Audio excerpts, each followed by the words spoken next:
Current electricity के next lecture को आज हम लेते हैं। इसके 2 लेक्चर आपके हो चुके थे करंट इलेक्ट्रिसिटी का। आज इसका तीसरा लेक्चर है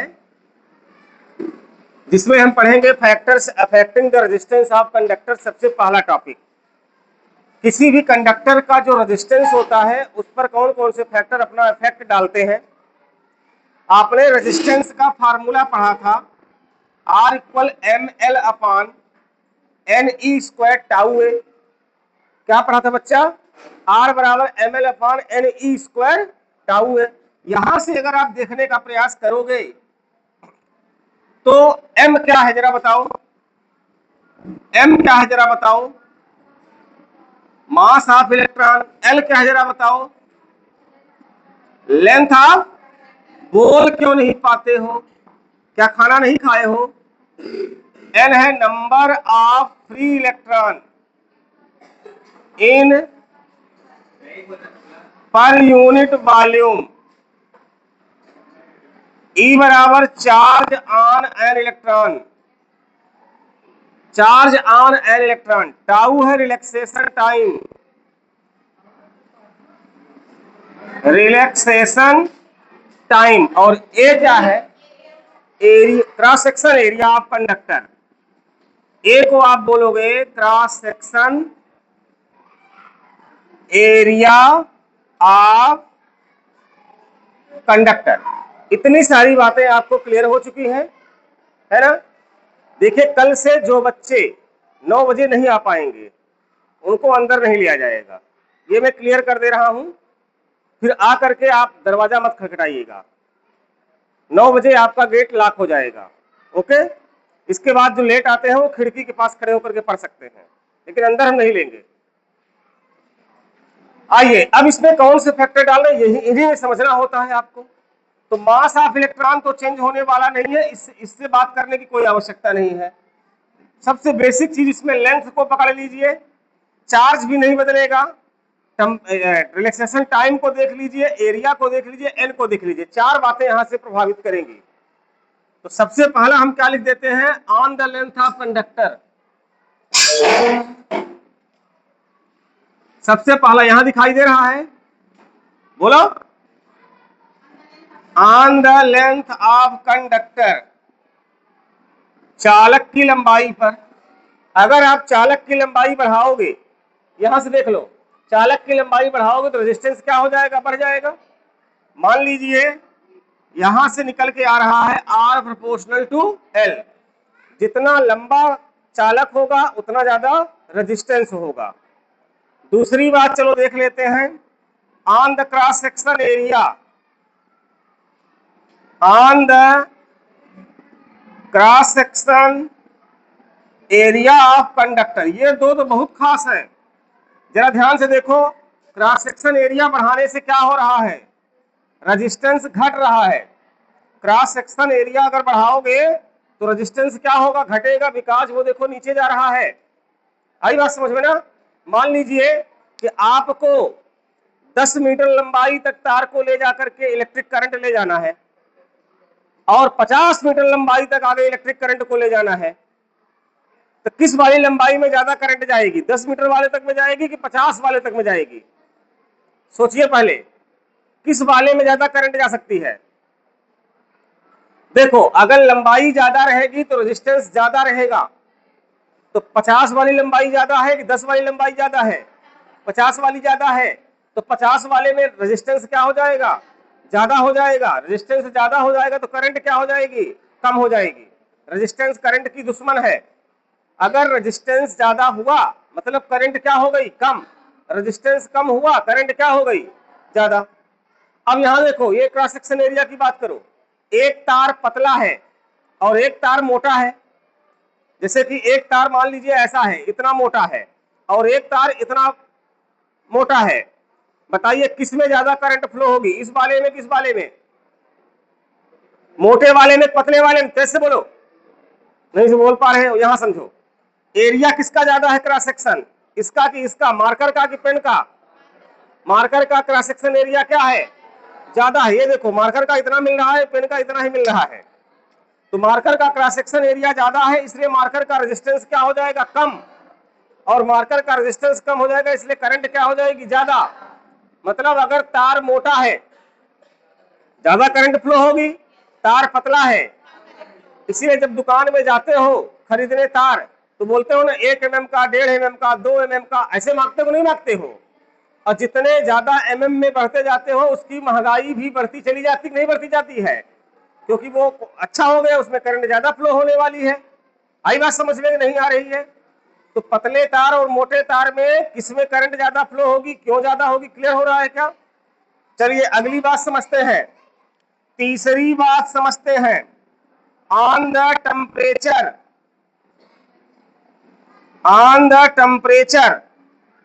ऑफ कंडक्टर, चालक के ताप पर। अब इस फार्मूले में कहीं टेम्परेचर जैसी चीज तो दिखाई ही नहीं दे रही थी। अच्छा ठीक है, नीचे दिखाई नहीं दे रहा है, एक डस्टर तो मिटाने के लिए, नीचे कह रहे हैं दिखाई ही नहीं दे रहा है, खूब दिखाई दे रहा है, इनकी आंख में चश्मा लगवाना पड़ेगा। इसको हमने मिटा लिया, इधर कर लेते हैं। ओके, टेम्परेचर जैसी चीज तो यहां दिखाई ही नहीं दे रही है, तब कैसे ये प्रभावित करेगा जरा समझो। रिलैक्सेशन टाइम को पकड़ो। आपने जो डायग्राम बनाया था कंडक्टर में, ऐसे ही बनाए थे ना, तो इलेक्ट्रॉन को यहां से यहां तक जाने में जो टाइम लग रहा था उसी को हम लोग रिलैक्सेशन टाइम बोलते थे। यहां से इलेक्ट्रॉन निकल के यहां पहुंचा था नहीं पहुंचा था, तो जितना टाइम लिया था उसी को क्या नाम दिया गया था, रिलैक्सेशन टाइम नाम दिया गया। अगर तुम टेम्परेचर बढ़ा दोगे तो इलेक्ट्रॉन जल्दी भागेगा, इलेक्ट्रॉन जल्दी भागेगा, और जल्दी भागेगा तो उसको समय कम लगेगा कि ज्यादा लगेगा, यहां से यहां तक पहुंचने में समय कम लगेगा कि ज्यादा लगेगा, कम लगेगा। यानी कि जब आपने टेम्परेचर बढ़ाया तो रिलैक्सेशन टाइम बढ़ा कि घटा, बोलो, घटा, कम समय में वो पहुंच गया, यानी कि रिलैक्सेशन टाइम क्या हो गया, और रिलैक्सेशन टाइम घट गया तो रेजिस्टेंस क्या हो जाएगा, बढ़ जाएगा। तो मोटा मोटा क्या समझ में आ गया कि टेम्परेचर बढ़ाने से रेजिस्टेंस बढ़ रहा है, टेम्परेचर बढ़ाने से रेजिस्टेंस बढ़ रहा है कंडक्टर का। ये ध्यान देना, बात किसकी हो रही है, कंडक्टर की। कहीं कहीं आप ऐसा भी पढ़ोगे कि टेम्परेचर बढ़ाने से रेजिस्टेंस घटता है, लेकिन वो अलग चीजें होती हैं। जैसे सेमीकंडक्टर को जब पढ़ोगे, इलेक्ट्रोलाइट में जब पढ़ने जाओगे तो वहां टेम्परेचर बढ़ाने से रेजिस्टेंस डिक्रीज करेगा, वहां इंक्रीज नहीं करेगा। तो वहां की बात जब वहां पहुंचेंगे तो क्लियर करेंगे। अभी इसको समझो, कंडक्टर एक ऐसी प्रजाति है कि रेजिस्टेंस बढ़ाने से इसका जो टेम्परेचर बढ़ाने से इसका जो रेजिस्टेंस है वो क्या होता है, घट जाता है, बढ़ जाता है। तो R is directly proportional to temperature, R is directly proportional to temperature. अब आ गया लास्ट में, तो लास्ट क्या है, on the nature of material, on the nature of material. जो चालक तुमने यूज किया भैया उसकी प्रकृति क्या है, वो कैसा चालक है, पता लगा लोहे के आए, एल्यूमिनियम के आए, कि सोना के आए, कि चांदी के आए, समझ रहे हैं बात नहीं समझ रहे हो, ये बता दीजिए। अगर हम 4 ठो चालक की बात करें, एक चालक मान लीजिए ये हो गया, एक चालक मान लीजिए ये हो गया, एक चालक मान लीजिए ये, ऐसे मैंने कई चालक ले लिए। एक काम तो ऐसा कर दो कि सभी की लंबाई को सेम कर दो और मोटाई भी सेम कर दो। अब ये तुम्हारा किसका है, सोने का है, सॉरी लोहे का है, ये कॉपर का है, ये चांदी का है और ये सोने का है। अब थोड़ा सा एक काम कर लेते हैं, चलो कोई बात नहीं, सही है सब कुछ।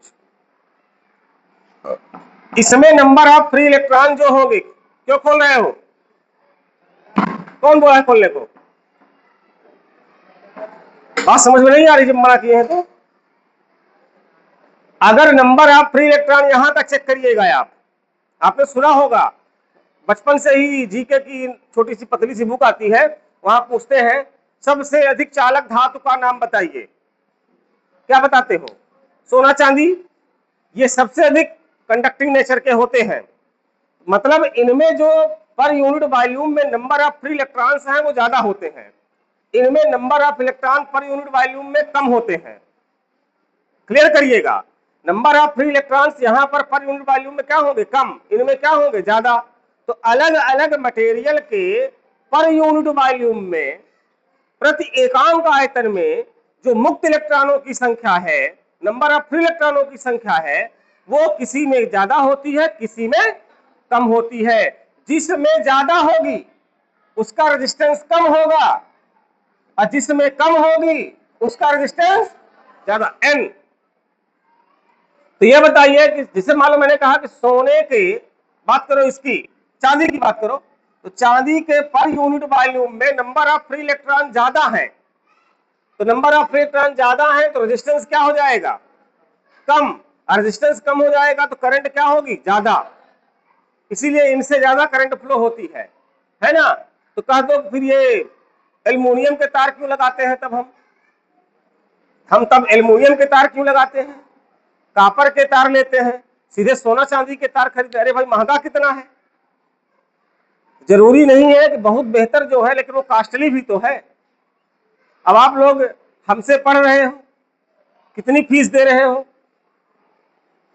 एक बच्चे की फीस अगर जोड़ा जाए तो कितनी फीस दे रहे हो। लेकिन अगर यही आप जाकर के बाहर कहीं पढ़ने चले जाते हो तो वहां पर लाखों रुपए फीस देते हो, तो थोड़ा सा क्वालिटी भी बढ़ जाती होगी वहां की, नहीं बढ़ जाती है। जैसे आप रेस्टोरेंट में खाना खाने जाइए, वहां का बिल अलग होता है, सिंपल ढाबा में जाइए वहां का बिल अलग होता है। दोनों जगह मिला तो खाना ही कहीं थोड़ा बेहतर, कहीं कम बेहतर। वही कहानी यहाँ की भी है, जिसमें नंबर ऑफ अच्छी करंट तो देगा लेकिन ये महंगा है, आपकी औकात के बाहर है, इसलिए इसको इस्तेमाल नहीं करेंगे। आई बात समझ में? करना है तो कर लो, अगर आपके पास पैसे हैं तो लगवाइए, सोने चांदी के तार खिंचवा लीजिए घरों में, कोई दिक्कत नहीं है। ये रहा हमारा factors affecting the resistance of conductor. एक बार जल्दी से रिकॉल कर लेते हैं। सबसे पहला लंबाई की बात करते हैं, लेंथ बढ़ाने से रेजिस्टेंस बढ़ता है, एरिया क्रॉस सेक्शन एरिया बढ़ाने से रेजिस्टेंस घटता है, टेम्परेचर बढ़ाने से रेजिस्टेंस कंडक्टर का बढ़ता है, घटता है नहीं बढ़ता है। और अलग अलग मटेरियल के लिए रेजिस्टेंस की वैल्यू अलग अलग होती है, on the nature of material. जिस मटेरियल में नंबर ऑफ फ्री इलेक्ट्रॉन्स पर यूनिट वॉल्यूम में ज्यादा होंगे उसका रेजिस्टेंस कम होगा, जिसमें कम होंगे उसका ज्यादा होगा। इसको आप लोग अपने नोट्स में बना करके लिख लीजिएगा, मैं इसकी आपको जो नोट्स होगी पीडीएफ में वो आपको मैं प्रोवाइड कर दूंगा, ठीक है। चलिए आगे बढ़ते हैं। अगला टॉपिक हमारा आता है रजिस्टिविटी का। नेक्स्ट टॉपिक है स्पेसिफिक रेजिस्टेंस, या इसी का दूसरा नाम है रजिस्टिविटी, विशिष्ट प्रतिरोध या प्रतिरोधकता। इससे परीक्षा में प्रश्न पूछता है, ये इंपॉर्टेंट टॉपिक आपका है, छोटा सा टॉपिक है लेकिन इससे कुछ न कुछ पूछ लेगा। या तो इसका डायमेंशन फार्मूला पूछेगा, या इसकी यूनिट पूछ लेगा, या इसकी डिफिनेशन पूछ लेगा, या इस पर बेस्ड न्यूमेरिकल पूछ लेगा, या एमसीक्यू बना के कुछ न कुछ पूछेगा। कुछ न कुछ जरूर रजिस्टिविटी से जरूर पूछा जाता है। देखिए मैं इसका तैयार कर रहा हूं, माहौल कहां से बनेगा आप बता दीजिए। वी नो दैट, अभी अभी हमने पढ़ा है, resistance of conductor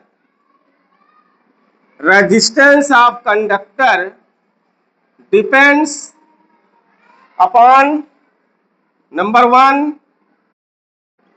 length of conductor, it means R proportional to L। Number 2 cross section area of conductor, it means R proportional to 1/A। अगर दोनों को मिला दिया जाए, कंबाइन बोथ, अगर दोनों को मिला दो तो क्या बन जाएगा, R प्रोपोर्शनल टू L/A। अगर प्रोपोर्शनल का चिन्ह हटा दो तो यहां एक कांस्टेंट आ जाता है जिसको बोलते हैं रो। क्या बोलते हैं, रो की वैल्यू अगर यहां से आपको निकालनी हो तो रो इक्वल टू RA/L निकल के आएगा कि नहीं आएगा। यहां से देखो बता दो, तो where rho is a constant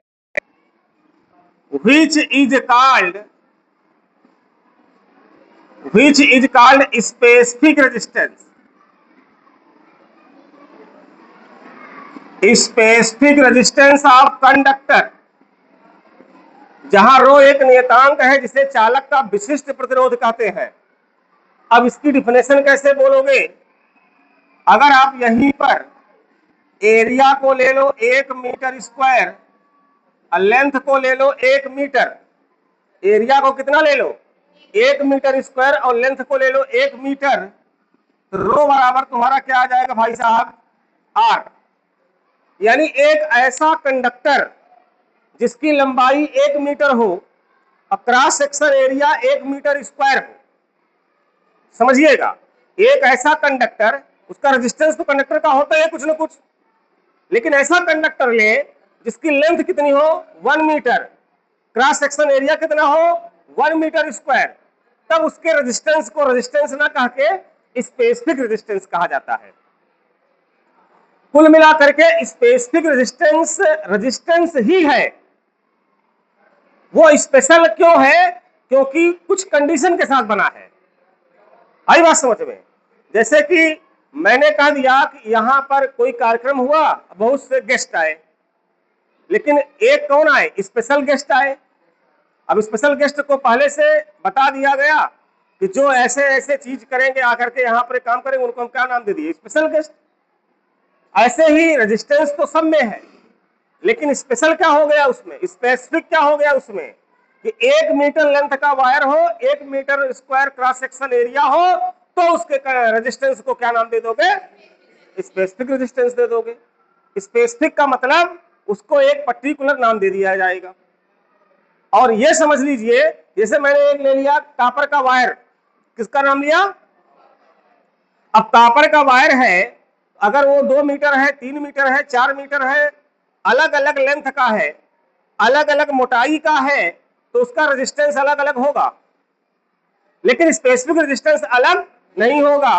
specific resistance चाहे तुम कॉपर का इतना बड़ा वायर लो, और चाहे तुम इतना बड़ा वायर लो, चाहे इतना पतला लो, चाहे इतना मोटा लो, चाहे जैसे लो, स्पेसिफिक रेजिस्टेंस सेम रहेगा।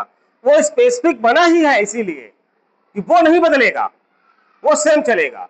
हाँ, लेकिन अगर आप मटेरियल ही बदल दिए, आपने कॉपर की बात की, फिर आपने सिल्वर की बात की, फिर आपने आयरन की बात की, तो कॉपर के लिए अलग मिलेगा, सिल्वर के लिए अलग मिलेगा, आयरन के लिए अलग मिलेगा।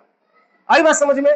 कुल में आकर के आप ये कह सकते हैं कि जो कंडक्टर का स्पेसिफिक रेजिस्टेंस है, वो एक ऐसा रेजिस्टेंस है जो उसकी लंबाई, चौड़ाई, मोटाई, इन चीजों पर डिपेंड नहीं करता है।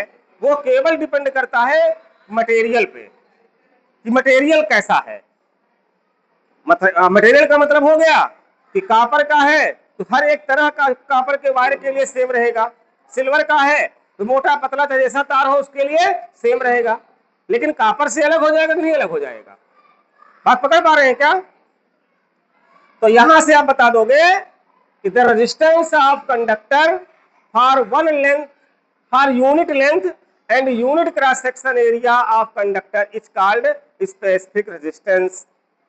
प्रति एकांक लंबाई और एकांक अनुप्रस्थ परिच्छेद वाले चालक के प्रतिरोध को, प्रति एकांक लंबाई और एकांक अनुप्रस्थ परिच्छेद वाले चालक के प्रतिरोध को विशिष्ट प्रतिरोध कहते हैं।